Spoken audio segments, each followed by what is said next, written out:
Naog daw ang 15 ka panimalay sa Purok 3 Barangay Malaubang ning Dakbayan sa Usamis human gilamoy sa kalayo kagahapon adlaw Domingo pitsa 9 ning bulan sa Nobyembre 2025 mga launa antak na sa hapon kapin kung kulang. Sa pakikinabi sa DXDD News Team ngadto kang Barangay Kapitan Christopher Maghanoy nasayran nga moabot sa 15 ka panimalay ang gilamoy sa kalayo nga adunay 23 ka pamilya ug mukabat sa 84 ka mga individuals ang nabiktima sa maong sunog kagahapon adlaw. Paspas nga mikaon ang kalayo tungod usab nga mahinimo sa light materials ang maong mga balay ug nasaksihan sa DXDD News Team nga piki ang dalan sa maong lugar. Matud pa ni Maghanoy nga ang mga nabiktima sa maong sunog ilang gipahimutang sa covered court sa Barangay Malaubang ug ang uban niini ana midangop sa ilang mga paryente. Giatagan usab sila sa ilang nagunang panginahanglan sama sa pagkaon, tubig, mga sinina ug uban pang panginahanglanon. Actually ang ato ang ali gid nato din sa area sa Purok 3 sa Piot gid in short tower gyud makaagi or motor single adi as in nga masulod gid nato atong fire truck. And lisod-lisod gid sa ato ang bahin ilabi na sa pagresponde sa mga aning kalamidad mo nang dali-dali gid nato nagtinabangay atong mga efforts atong mga tao sa atong mga BPATs sa atong mga tanan nang lumilihok na nasa barangay nagtinabangay aron lang gid mapaspas ang pagresponde sa maong sunog. So, Piot gid siya? Piot. Ano yun, ang atong ubang part track, kung tanaw, nagandang atong ubang part track, wala gid makasulod ng ubang dito? Wala gid as in nga nakasulod. In short, nagkutay lang gid sila og mga host.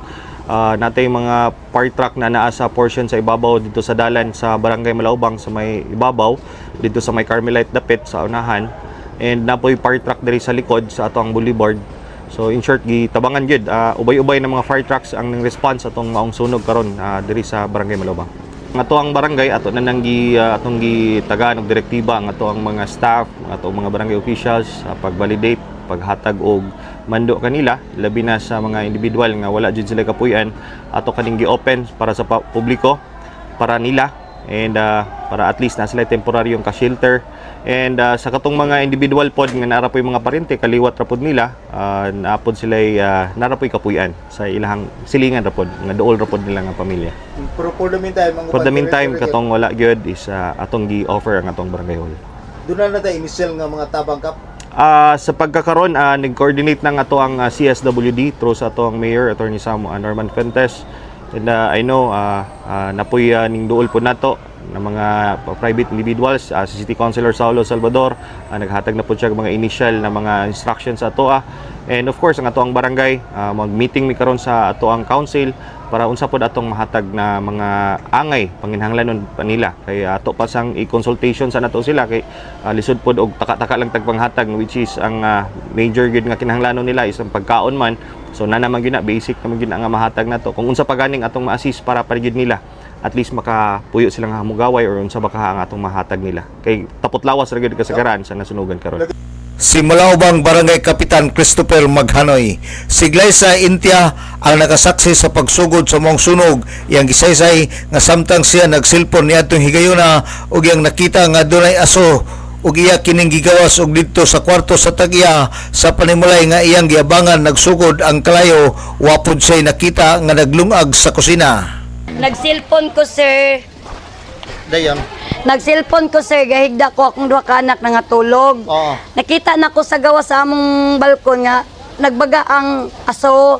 Ning gawas ko, ning lili ko, abi ko diri sa among atbang sa among konsehal na ay nagsunog.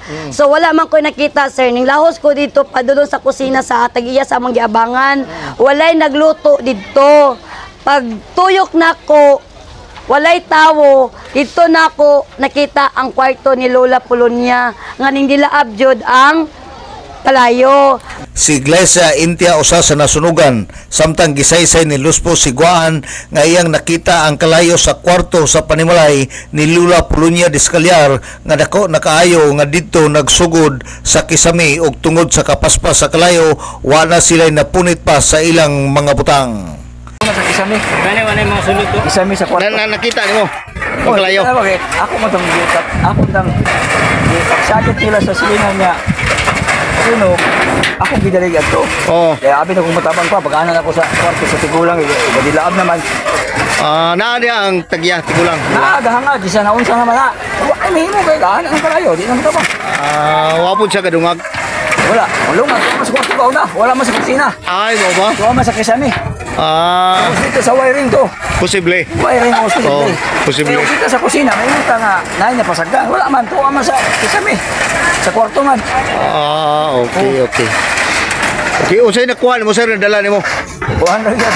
Kung uniform na ako sa gwardiya mong ko. O, kuhan na yun.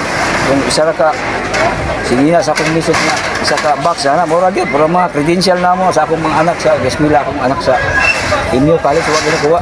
Ang nakuha na ko, ito rin yung uniform niya nga, kila ko kabukpot. Naamot sa karon, acquaintance karon, college na na. Ang uniform niya nga, barong Tagalog nga, gabangan ng gunfire, sunog. Karon ng tempo na sunog. Para sa kuha na to, sa acquaintance na sa inyo. So wagi kayo nang wagin mo yung napunit eh? Wala, kalitan kayo. Kalit kayo? Pagtanaw na ako dito, pagbalik na ako, diyan ang Wala na. sabayan sa hangin na kusog kayo. Si Luspos Siguan alang sa DXDD Radio Campana, ang radyo sa simbahan. Dubuli 45 Dudong Bargamento, Danag sa Dakbayan.